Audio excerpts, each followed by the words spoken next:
How can you create $1 million business? That's going to be the topic of today's video.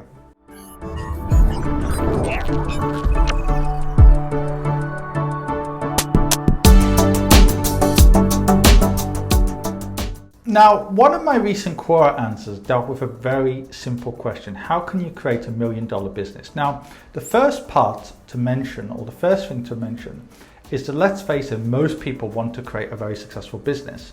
So if it was easy, everyone would do it. There's no surefire way of creating $1 million business. If there were, everyone would do it. So compared to doing something like just investing every month for decades, of course, it's always going to be riskier to start your own business. But how can you increase your chances of starting $1 million a year revenue or profit business? Now, number one, start with something you have experience in. It sounds obvious, but at the end of the day, if you are a lawyer or a financial advisor or a recruiter or a real estate agent or whatever you do, if you get good at it for 5 years or longer, it's easier for you to start a business with that experience, those contacts, if it doesn't go against the NDA and all those kind of things. You can also see what's wrong in the industry, what can you improve. So start with something you have experience in. There are exceptions to that. If you've got an incredible idea and you know how to execute it without any experience, of course it can work. And if you go to a developing country, I have seen more people succeed there because there's less competition. But let's say you're in a developed country like the UK, US, most parts of Europe, Japan or whatever. You know, at the end of the day, if you're going to start something new, it's better to have experience in the area. And the statistics are very clear. If you have experience in the area, you're more likely to succeed. So the media love to talk about all these success stories about, you know, the 18-year-old Zuckerberg who started Facebook or whatever, but the majority of people have experience in the area. Number two, I would say keep your costs low.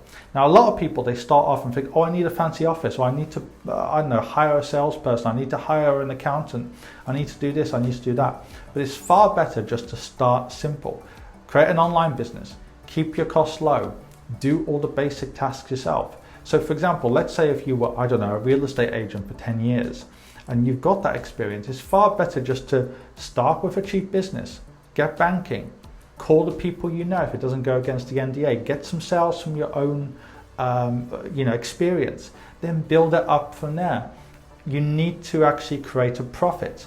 Unless you've got some kind of wider strategy whereby you're going to be unprofitable for years and then eventually it's going to become profitable and you're going to sell or something like that, you need to get into profit as soon as possible, ideally. And then from that point on, you can maybe do other things. You can maybe hire a few freelancers, you know, to help you with admin if you've actually, got some traction in the market. But until then, it's better to start small, keep your costs down. And by the way, if possible, move to a low tax country. If you're an expat or somebody like that, of course, tax is part of cost.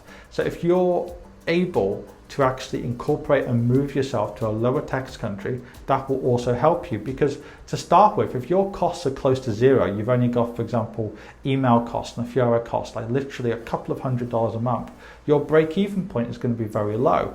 So when I started my own business, I actually broke even in the first month. And you might say, well, how is that possible? And it's very simple. The costs were low and I already had clients and contacts and whatever. So I already had like a pipeline of business coming through. And that's a very simple way of doing it. And then build up slowly from there, which leads me to a third point. Once you've got something working, then you can focus on kind of scaling it up, leveraging it up. So let's say, for example, go through this step by step. So let's say you're a real estate agent, you've got experience. Step two, you start your own business. And you rely on yourself, you rely on a low cost model, blah, blah, blah.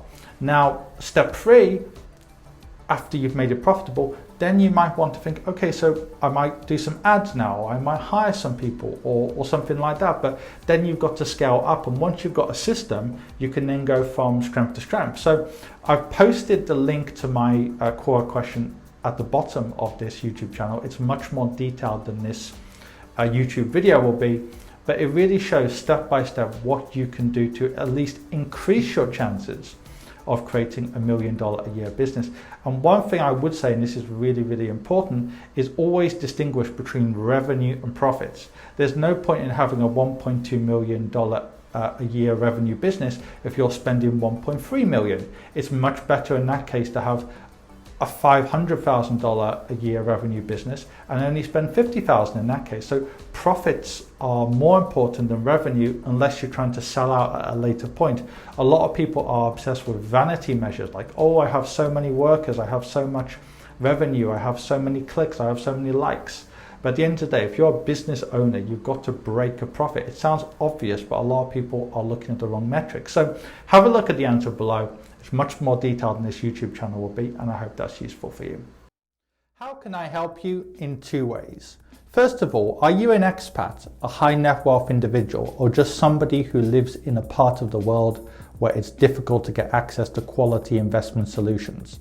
In which case, go onto my website on adamfayed.com and find out more.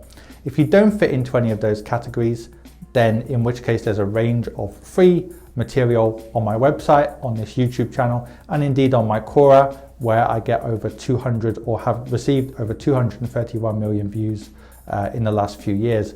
And finally, if you want to actually read my thoughts in more detail, go onto Amazon and find my book on there.